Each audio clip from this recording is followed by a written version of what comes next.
Hello, everybody. How am I feeling today? How am I feeling today? I'm feeling good, actually. Doing a lot of thinking this past week, really these past few months, but really, like, especially this past week. I was talking to a mentor, and just about the work I've been doing in my experience, because I feel somewhat disconnected to it. I mean, I don't know. I've had a hard time putting out information because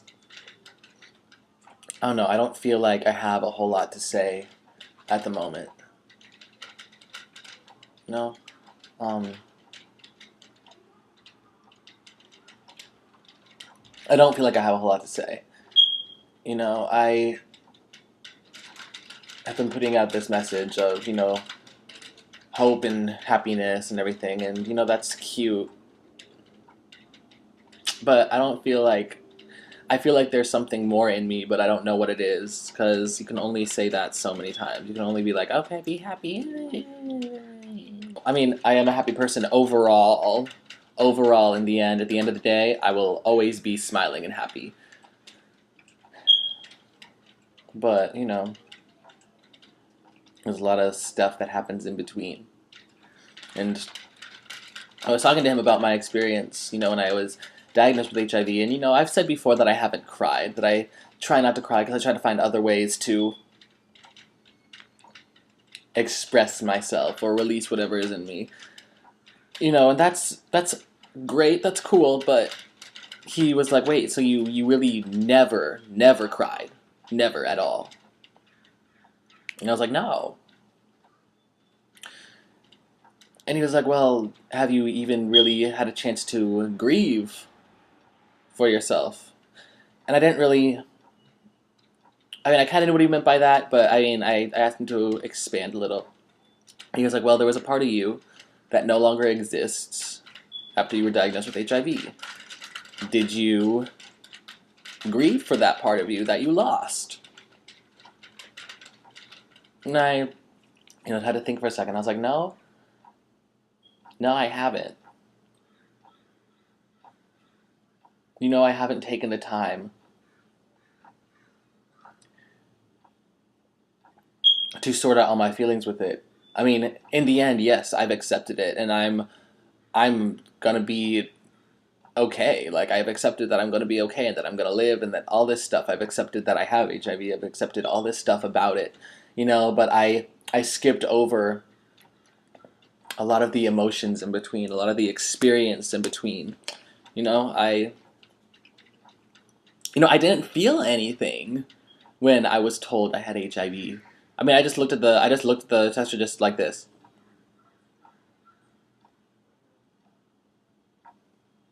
They were very confused and very worried, and I didn't really know why at first. I mean, I kind of knew why, but I didn't really want to think about it, and that's what it was. I didn't want to think about it. I didn't want to talk about it. I didn't want to experience what it was because I didn't want to. I didn't want to feel like I had HIV. I didn't want to feel it because a big part of me, I was like, if I start crying, like, I'm not gonna be able to stop. It's just gonna keep on coming and coming and coming, and I didn't have time to deal with that. And it's hard because when I was growing up, I was told and taught that of course it's okay to show your emotions and it's okay to cry, but you have to hold it together. You can't be a mess. You have to hold it together. I feel like that's something that's been installed just where I grew up. You don't let them see you sweat. You don't let them see you cry. You don't let them see that. You pull it together. You cry behind the door. You put on your smile and you come out smiling. You know? Because the thing is, there's always somebody that can be worse. There's always somebody, because that's the thing. I was like, well, I wasn't diagnosed with AIDS. I have HIV. I don't have AIDS. There are people that have it so much worse than I do. So because of that, and because I kept on thinking that, I didn't feel like I deserved to cry. I didn't feel like I deserved to get emotional because really, in the end, I am so blessed and lucky, and I'm so thankful for that. But I let that distract me and keep me from fully feeling. I haven't, and since getting HIV, I've never felt like I have it. I haven't gotten sick. I haven't gotten a sniffle. I haven't gotten anything, which is amazing. I'm not asking to get sick. I'm not asking to get sick. That's awesome. But when I first was diagnosed, I thought, maybe something will happen where I'll finally feel like I'll have it. I'll be like, I'm in the hospital and this is why, because I can feel this. Something is in me is sick. I can feel it. But I haven't felt it. Not once. I don't feel it. I don't feel that it is a part of my body. Like, I feel it and I know it up here, but I don't know it here. I don't feel it. I don't know it. And it's hard because what you're told that we are told, I was told, or taught, that it's good to, show your emotions, but you can't let yourself lose it. So if I feel like if I let myself cry, I would lose it, then what am I supposed to do? I don't want to lose it. I can't lose it. If I start crying, I would literally feel like I won't stop, because there's so much that doesn't just have to do with the HIV, that has to do with my family, with my relationships, because there were so many things that led to that outcome. It wasn't just, in the end it is my actions, but there were a lot of things that led me to those actions. A lot of things that influenced that. So it's been a little difficult to look at myself and try to piece together that experience and what I skipped over. I've been trying to revisit certain parts of the grieving process that I skipped over. And it's really hard. It's really, really, really hard, because I don't know, it just is. I mean, it's difficult when people, come to you for this advice and for all this stuff, and it's like for answers, and yeah, I'm able to give it to people, but it's not because I've made it, or because I completely understand, or I've conquered this disease inside my body. It's not that. It's because I'm dealing with these things as well.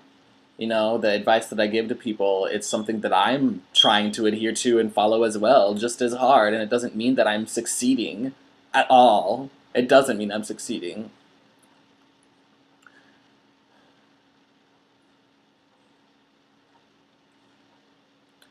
And it's hard because then you feel like, oh my gosh, like I can't really share too much and tell you even much more than the advice that I give, because if I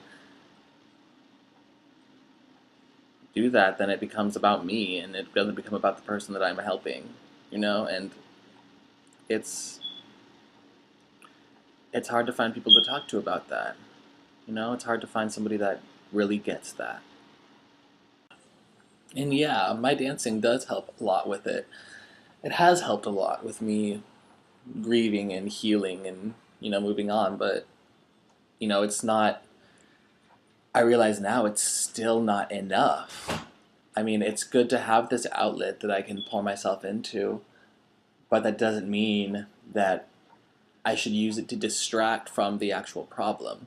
That's what I've done a lot of the time, because it does feel good for me to go and do this and go and dance it off and everything, but, it feels good for alcoholics to go and drink a bottle of vodka or whatever, and that helps them deal with it. It doesn't mean it makes the problem better, So, I am very thankful to have that outlet, but I'm realizing I need more,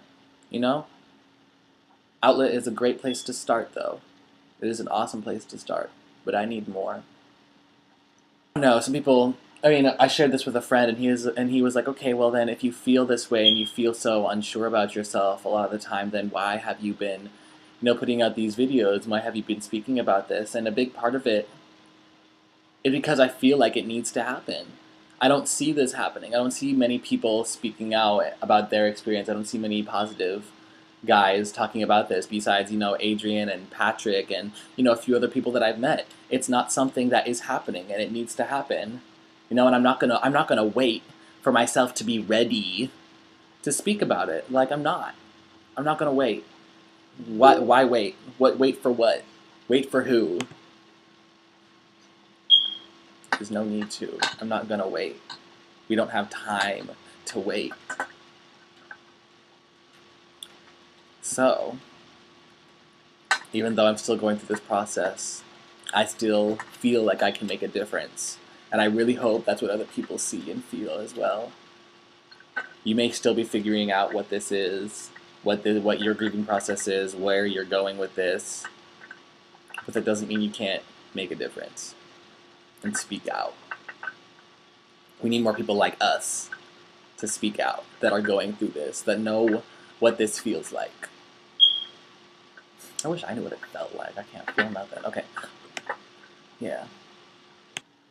So, we'll see. I'm going to try to piece together this grieving process that I skipped over. We'll see what happens. Maybe I will cry. I really hope not. But I feel like I need to.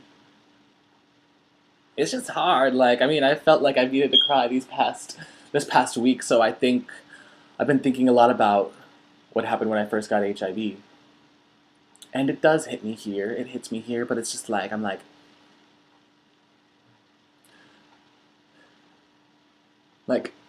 it won't come at all. So, oh well, we'll just see what happens.